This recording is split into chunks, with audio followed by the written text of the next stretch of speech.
The 2026 World Cup hype is real. 48 nations, some of the biggest squads ever assembled, and a tournament spread across 3 countries. But here's the thing, even with all those extra spots, some seriously strong teams still didn't make it. And today we're talking about exactly those teams.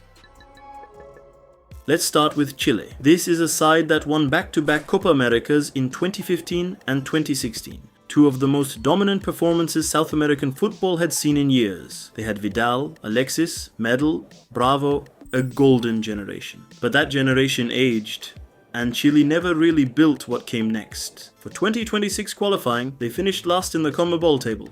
Dead last. Out of 10 South American teams, 6 qualify automatically, and Chile couldn't even crack that top 6. This will be their 3rd consecutive World Cup absence, something that hadn't happened to them since the stretch between 1986 and 1994. A painful fall for a team that was once the best in South America. Denmark is one of those teams that just feels like they should always be at a World Cup. They won Euro 1992 in one of football's greatest underdog stories, reached the World Cup quarterfinals in 1998, and more recently made the Euro 2020 semi-finals in deeply emotional circumstances, after Christian Eriksen's cardiac arrest on the pitch. For 2026, they went through UEFA qualifying and ended up in the playoffs. They beat North Macedonia 4-0 in the semis, looked sharp. Then came the final against Czech Republic in Prague, a 2-2 draw after extra time, then the penalty shootout. Rasmus Højlund hit the crossbar, 3 Danes missed, only Eriksen scored. Czech Republic went through, 3-1 on penalties. Højlund, Eriksen, Mæhle, Damsgaard, none of them will be at this World Cup. It's a real gut punch. Nigeria are one of Africa's most decorated nations. They've been to 6 World Cups since their debut in 1994, where they topped a group containing Argentina. The current squad is no different when it comes to talent. Victor Osimhen, Ademola Lookman, 2024 African Footballer of the Year. On paper, quality. But qualifying was a mess. Too many draws against teams they should have beaten. They scraped into the CAF playoffs, beat Gabon 4-1 in the semis thanks to an Osimhen hat-trick, then faced DR Congo in the final. After a 1-1 draw, it went to penalties. Nigeria lost 4-3. For the 2nd consecutive tournament, the Super Eagles will be watching from home. Poland made the last 2 World Cups and had real momentum going into 2026. Robert Lewandowski is still one of the most clinical strikers on the planet. They have quality around him: Zielinski, Kiwior, Bednarek. But in the UEFA playoff final against Sweden, a back-and-forth match, the 88th minute happened. Viktor Gyökeres slammed in the winner. Sweden through, Poland out. Lewandowski, now 37, didn't score and was in tears at the final whistle. Almost certainly his last chance, gone in the dying minutes of a game. Cameroon are football legend. The first African team to reach a World Cup quarterfinal, 1990, Roger Milla, you know the story. 8 World Cups total. The current squad has real Premier League quality. Brian Mbeumo, Carlos Baleba, Andre Onana in goal. But in the 2026 CAF playoffs, they fell to DR Congo in the semi-finals. A shock result. Cameroon, with all that talent, goes home early. Okay, this one, Italy are 4-time World Cup winners, one of the cornerstones of football history. And they are now missing their 3rd consecutive World Cup. The only other time they missed the tournament was back in 1958. For 2026, they needed to get through the UEFA playoffs. They beat Northern Ireland in the semis, then the final against Bosnia and Herzegovina. Italy scored first, Moise Kean with a fine finish. But Alessandro Bastoni got sent off. Playing with 10 men changed everything. Bosnia equalized. Penalties, Italy missed 3. Sandro Tonali scored the only one that went in, and that was it. Gianluigi Donnarumma, arguably the best goalkeeper in the world, watches this summer from the sofa. After the defeat, Italy's Football Federation president resigned under political pressure.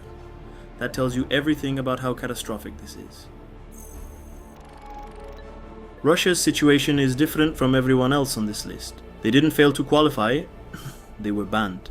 After the invasion of Ukraine in 2022, FIFA and UEFA suspended the Russian national team from all competitions. Before the ban, Russia hosted the 2018 World Cup and reached the quarterfinals on home soil. Genuinely exciting run. But geopolitics stepped in and Russia sits out another World Cup. Hungary haven't been to a World Cup since 1986, but they've been improving in recent years and they had a genuinely strong squad for this cycle, with one standout name, Dominik Szoboszlai, Liverpool's midfielder, one of the best in his position in the Premier League. But they needed to beat Republic of Ireland in their final group game. They were 2-1 up. Then Troy Parrott scored twice in the final 10 minutes for Ireland. Hungary finished 3rd in the group, out of playoff contention. Szoboszlai who has never played at a World Cup, misses out again.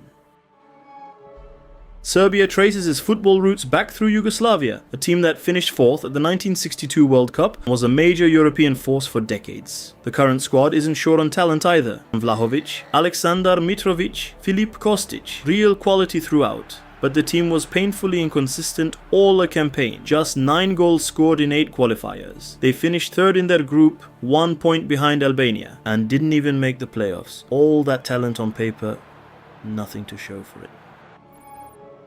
Wales made the 2022 World Cup for the first time since 1958. A historic moment, driven by the brilliance of Gareth Bale. But Bale retired after that tournament. And Aaron Ramsey too. 2 legends, gone. For 2026, Wales were in the UEFA playoff semi-finals, and they faced Bosnia and Herzegovina. Daniel James put them ahead with a stunning shot in the second half. It looked like they were going through. Then, 86th minute, Dzeko, 40 years old, headed in the equaliser. Extra time settled nothing. Penalties, Bosnia threw 4-2. Wales didn't even make the final.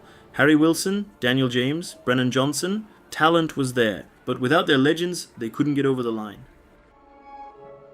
Now, Iran actually did qualify for this World Cup, but their situation is far from straightforward. Due to tensions between Iran and the United States, there were serious doubts about whether they'd actually show up. Right now, they're in Antalya, Turkey, doing a training camp and sorting out visa logistics. FIFA President Infantino has personally confirmed Iran will participate. Their base camp will be in Tucson, Arizona, and they open against New Zealand on June 15th. Watch this space. That's the list. Powerhouse nation sitting this one out, whether through bad luck, poor form, or something far beyond football in Russia's case. If you enjoyed this, go check out my other video on why Asian teams are competing in Europe's biggest competition. The link's on screen right now. See you there.